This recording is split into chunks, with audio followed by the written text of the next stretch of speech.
Lil Jeff's death continues to spark conversation online, and his killer has a message for Lil Jeff's affiliates. I don't take that serious, man. They're trying to kill me my whole life, bro. I ain't gonna lie to you. You gotta show me for real. And he won't make it easy for them. But after Lil Jeff's killer went on the internet and revealed the late rapper's last words, they've sworn to take him out. The story gets crazier, more drama and more deaths. And now, everyone's starting to notice that Jeff and King Von were strikingly similar. People are saying that he was trying to be the next King Von. The more you hear about this story, the crazier it gets. And I'm here to put you on game. Lil Jeff's last words.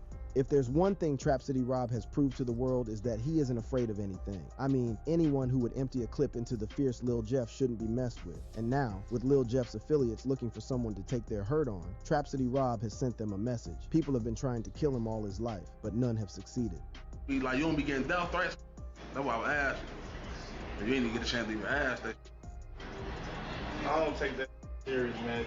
They're trying to kill me my whole life, bro. I ain't gonna lie to you.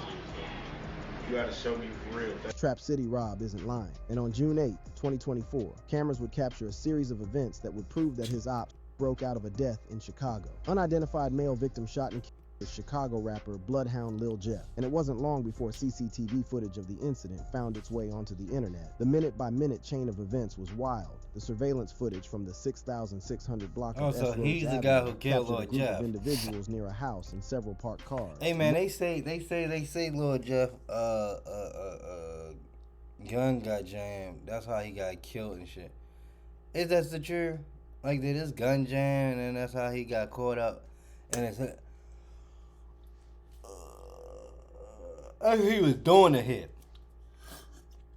He was going to do a hit, and now they try to say his last words was "Don't kill me." Who was later identified as Q50 and one wearing a white hoodie.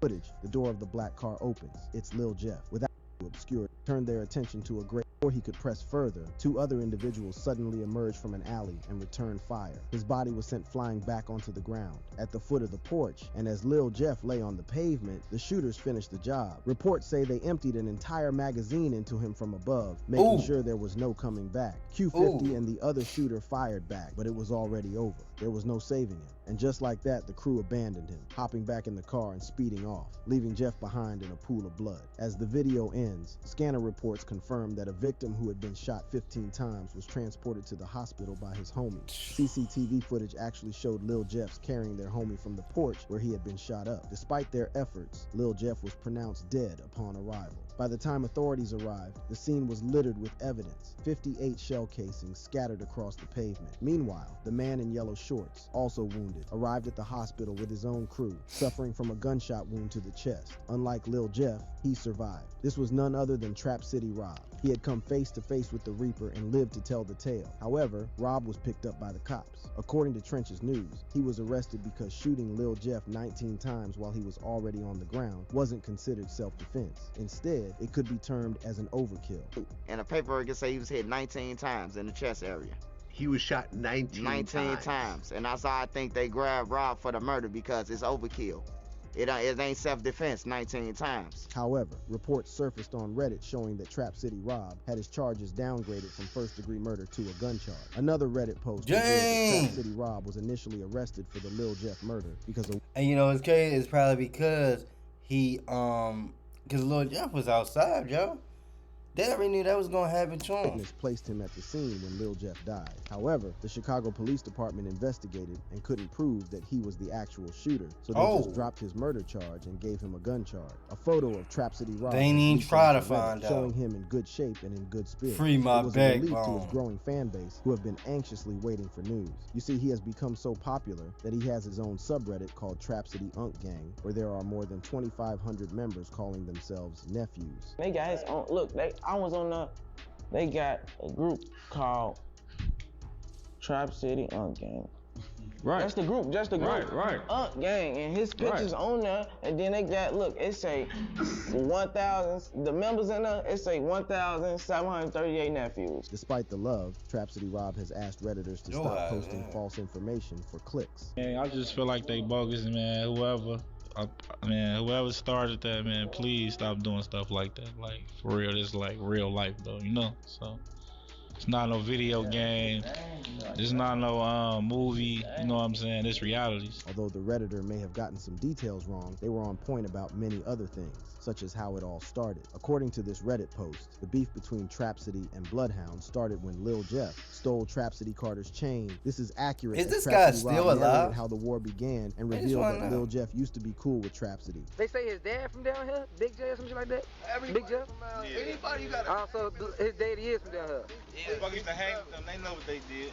So, okay. They know what they did. So, okay, the Bloodhounds, y'all was cool. Everybody that got a That was my homie. However, all that And bro seems so nonchalant about it. Like, bro seems, well, from what I'm looking at, he seems so nonchalant about it. Yo, any other guy that have did that, they'd have been on 10 about it. changed after Lil Jeff stole Like, the they'd have chain. been like, Stole yeah, the I chain, did bro. that. Tried This and that. Stole my own chain. Was that South J or some shit? Nah, brother. He ain't loud. According to Trapsody Yo, Rob, just- one of his affiliates let Lil Jeff wear his chain. However, Lil Jeff never returned the jewelry and claimed that he got into an altercation with the cops and lost it. And where the J, he come back like he got into a high speed with 12. Line saying he lost it. You know what I'm saying? Mhm. That's how much broke they little shit. You know what? That chain would lead to events that would see dozens of teens in Chicago get killed. And even after Lil Jeff was dead and buried, his affiliates would continue sliding for him. And one of the first people to become a victim in the saga was Trapsody Carter.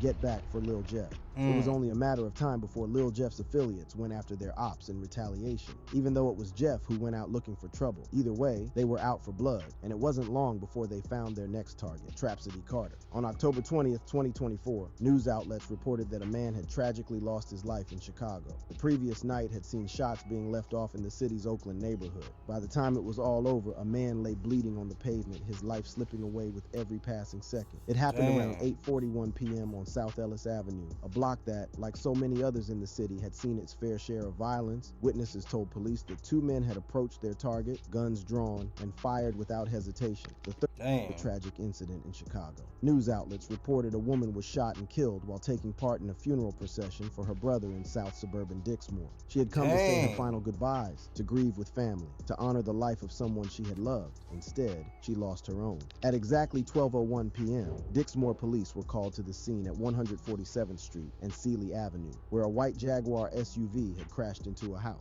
But the real tragedy wasn't the crash itself. It was what officers found inside the vehicle. Behind the wheel was a 34-year-old woman, her body slumped, suffering from multiple gunshot wounds. She had been driving in the funeral procession, making her way from St. Mark's Church in Harvey when the shots rang. The same street Chicago Medicine Ingalls Memorial Hospital in Harvey, fighting to keep her alive, but the damage was too severe. She was pronounced dead soon after arriving. Later, authorities identified her as Romesha Turner of Calumet Park. Want Yo Gotti's brother dead? And the answer may surprise, as internet detectives joined the dots and came up with possible suspects. As it turns out, it has everything to do with the death of Yo Gotti's op, Young Dolph. You see, Big Jook had openly dissed Young Dolph, especially after he died. In 2021, Big Jook took to his Instagram, where he shared his on Winchester Road 6300 block. A few hours before the ceremony started, he posted a photo that identified her as Romesha Turner of Calumet Park. She was Trapsody Carter's sister. For Lil Jeff's affiliates, there was no So they line killed they the couldn't brother cross and trying to his get sister. revenge for their homie, whether it's shooting up a funeral or murdering an innocent family member of an already dead op. The gangsters in Chicago were taking things to a new low, but as it turns out, there are gangsters in another part of the country that had done the same exact thing, targeted an op's brother at a funeral. Okay. So do we change this into something now?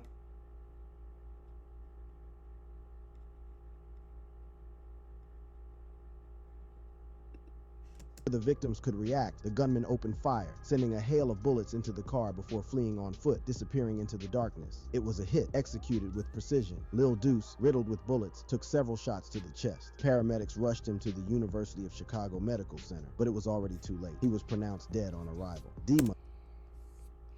Alright. I don't see they saying nothing about what they talking about, but hey man. We out, man. We gonna let it just slide like that, right? Yeah, right.